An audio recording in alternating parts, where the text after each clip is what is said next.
What's going on, guys? Kalipis Tech here, coming back at you with another video. This is pros and cons for the BLU View 2. In this video, I'm going to be going over some of the strengths and weaknesses of this phone, so let's get into it. My first pro for this phone is the storage. This phone has 32 gigabytes of internal storage, with microSD card expansion up to 128 gigabytes, and that's really impressive for a phone in this price range. Most other phones around this level only have 16 gigabytes, and the few that do have 32 usually don't support microSD cards as big as 128 gigabytes. Usually phones at this level only support up to 32 gigabytes of microSD card expansion, and that's an important distinction that a lot of people won't be telling you. This phone will in fact support a microSD card up to 128 gigabytes if you want to put one that big in the phone,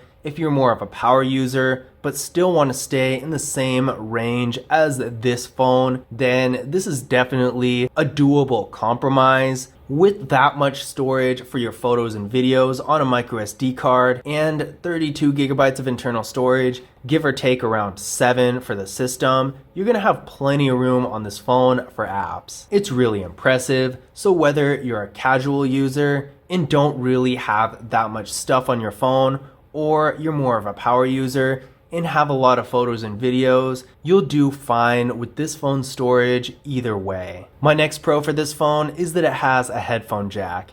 Now this might sound like a small thing, but manufacturers are doing away with their headphone jacks more and more often, even on the lower end phones. So to see that this phone does in fact have a nice 3.5mm headphone jack right here at the top is a really nice thing. My next pro for this phone is the rear camera. This phone has a 13 megapixel rear camera, and despite being rather featureless with no portrait mode, no ultra wide camera, no macro camera, nothing like that, it does take really good photos for what it is. Take a look at this. This photo was taken with the rear camera of this phone, and as you can see, it is actually a pretty good photo. Now granted, it's not perfect. It looks nothing like what you would expect from a phone 10 times its price, but keep in mind the actual price range of this phone. It doesn't have any sort of haze like a lot of those other low-end phones have, and it also has good sharpness, the colors look nice, everything really does look good, especially considering that this phone is such an entry-level phone. So if you're more of a casual user of the camera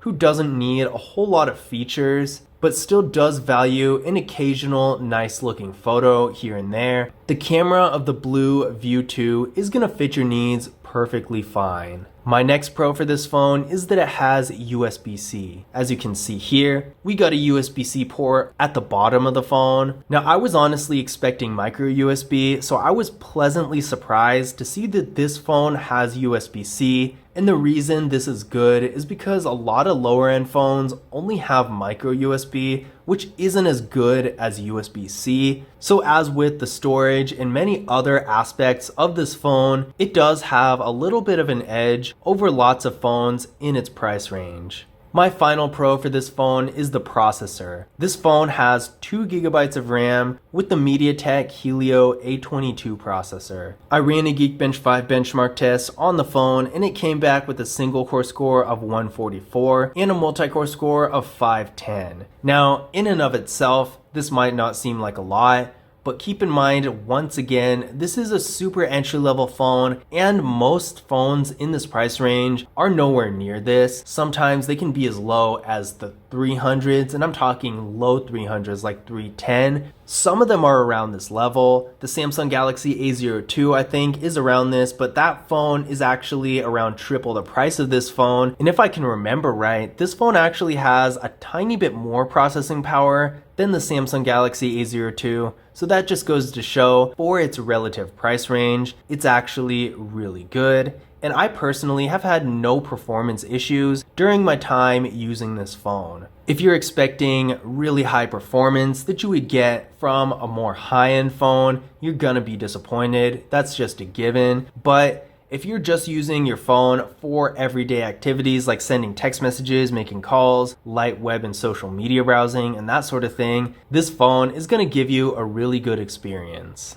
My first con for this phone is the display, and mainly the size of the display. This phone has a 5.5-inch LCD display with a resolution of 720p, a PPI of 293, and an aspect ratio of 18:9. The quality specs of the display aren't really bad. I mean, it's a super entry level phone. I don't expect 1080p or anything like that, but I will say the size of the display is pretty small. I've seen phones in this price range that have much larger displays. And if you're doing content consumption like streaming videos or reading or something like that, then you're probably not going to have the greatest experience with a display of this size because you'll probably have to strain your eyes more since things are just going to be smaller. But the one plus side to this is that since the phone is on the smaller side, that means it's easy to hold in your hand and carry in your pocket. So if you're not doing a ton of content consumption,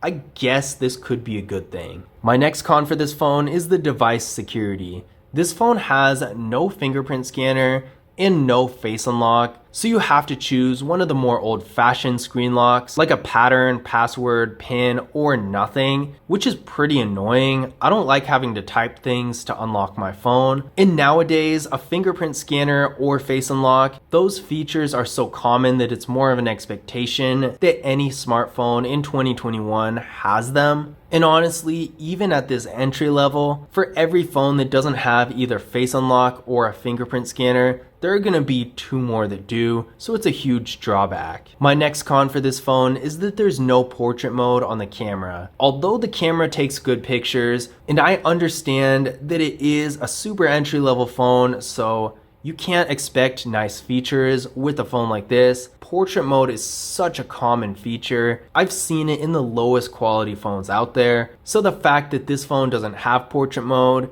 is pretty disappointing because I feel like these days every phone out there has portrait mode. It's pretty unusual in my experience to find a phone of any level with no portrait mode, so that is a drawback, especially if you do care about taking photos. My next con for this phone is the battery. Now there are 2 parts to this con. First of all, this phone has a pretty small battery, coming in at 2,920 milliamp hours. It's barely bigger than the iPhone 12's battery. This is a drawback, especially if you have a more mobile lifestyle where you're not able to plug in your phone all day, but still have to use it a lot. Heavy use is really going to drain this battery, and down the road, the longevity is not going to be good. All batteries degrade, and when a battery is this small, it's more noticeable sooner. So you'll have to replace this phone a lot sooner than you would with a phone that has a larger battery. The second reason I don't like the battery of this phone is because it's a removable battery, which in 2021 is just weird. To remove the battery, there's this little tab right here. You have to pop this,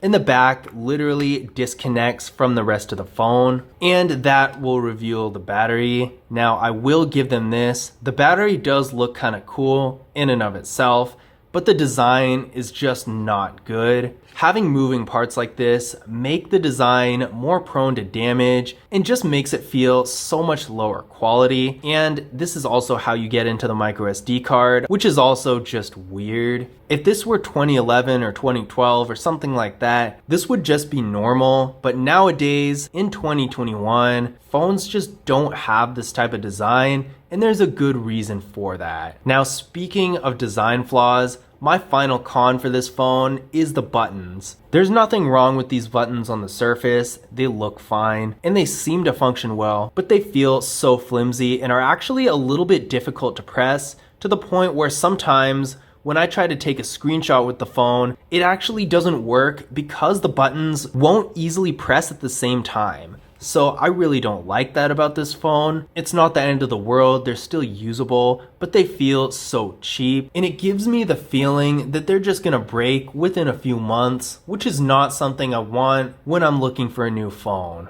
But these were my pros and cons for the BLU View 2. To get some more information about this phone, be sure to watch my full review of it on the channel. And if you happen to be watching this after you already bought the phone, definitely check out my beginner's guide and tips and tricks for this phone as well. But that's it for today. If you enjoyed the video, be sure to leave a thumbs up and subscribe to the channel.